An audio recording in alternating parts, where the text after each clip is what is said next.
Rita Roberts was born in 1960 and grew up in Cardiff, in the Grange Town area of the city. Rita's life had been challenging at times, but she was always very close to her sister Donna. Rita was tough and an independent woman. She took no nonsense. She stuck up for family and friends and was known to be not someone to mess with, but equally, she had a soft and caring side. Her life was always so colourful. She always was very optimistic. She looked for the good in every situation.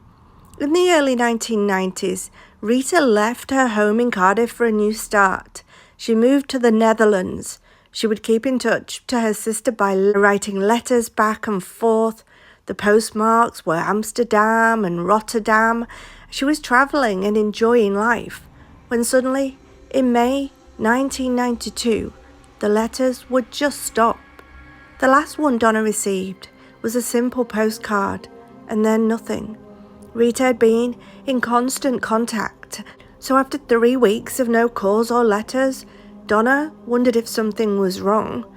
Donna was also writing to her mother, so they were asking each other, "Have you heard from Rita?" But neither of them had. They wondered if maybe she just moved, if she'd met someone, or if she just had something busy going on. But underneath, they knew something wasn't right. Around about the same time, a plane had flown into a block of flats in Amsterdam. The family wondered if she had been injured, and this didn't help their concerns. They thought the worst as they waited to hear from her. The family even considered that Rita may have just wanted to start a new life without everybody in her past. But with her being so close to her sister, it seemed like a long shot. The family eventually contacted the police. They really didn't know how to go about things with Rita being in a completely different country. The family regularly visited websites of missing persons. They even looked at sites where bodies had been found but unidentified. It was a harrowing time, but the family never gave up hope. They continued to look at these sites, hoping a call would come in, hoping a letter would arrive, but nothing for 30 years. And then in May 2023, Donna's daughter, who had grown up by now, had seen an Interpol appeal called Operation Identify Me. That day, Donna's daughter sat her mother down. She had news. They were aware that Rita had a very distinctive black rosebud tattoo. Now, Donna's daughter recognized it and told her mother. Donna was shocked. Could this be Rita after 30 years? It certainly looked like her tattoo. It was all too much for Donna, who started to shake and burst into tears. It had been 30 years. Oh my God, what had happened to my beloved sister, she thought, as she looked again at the tattoo. Could it be somebody else's? No, surely not. Donna and her daughter contacted Interpol, who confirmed that in 1992, just a few months after Donna had received her last postcard from Rita, her body had been found at a water filter grate at a canal in Antwerp in Belgium. The family then travelled out to meet with investigators in Belgium and formally identified the body as belonging to Rita. Rita was around 1.70 m in height. She was a stout build. She had mid-length dark hair and her teeth were in good condition. On her left forearm, she had a tattoo of a black rosebud, and she wore a t-shirt, dark blue, purple, and light green, with the description Splinter, and 1990 Adidas blue training shoes with 3 green stripes, size 40, brand DAG. Rita had been violently murdered. She had multiple injuries after a sustained attack. Learning this was a huge trauma for Donna. This had been the furthest thing from her mind, and to this day, she is still trying to get her head around what happened to her sister. The family were able to lay their sister to rest, but her murderer was never found. The Roberts family said in a prepared statement released to Interpol, "There are no words to truly express the grief we felt at the time and still feel today."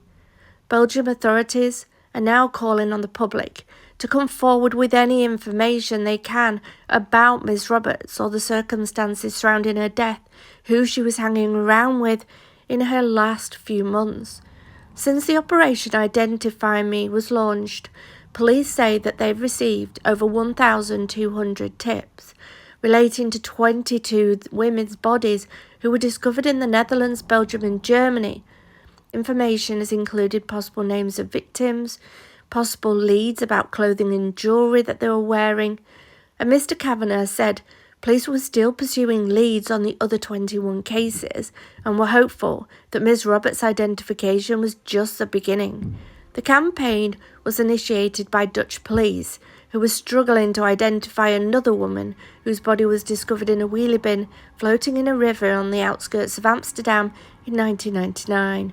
Other cases included a woman's body being wrapped in a carpet and bound with string at a sailing club in Germany in 2002. Each of those women were individuals with families, friends, partners and ambitions.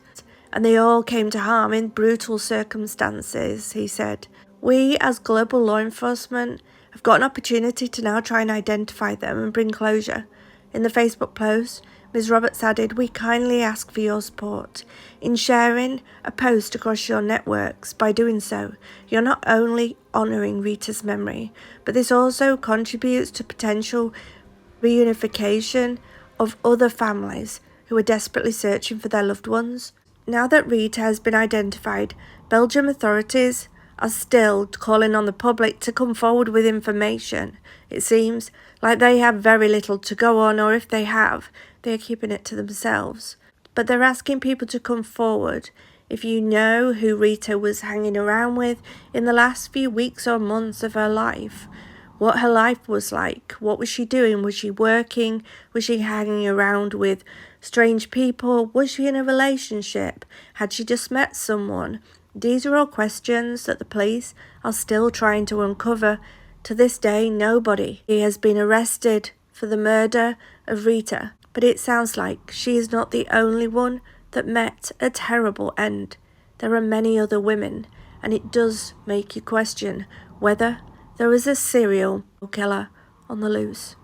Let me know what you think about this case in the comment section below, and I'll be back with you again soon. Bye guys.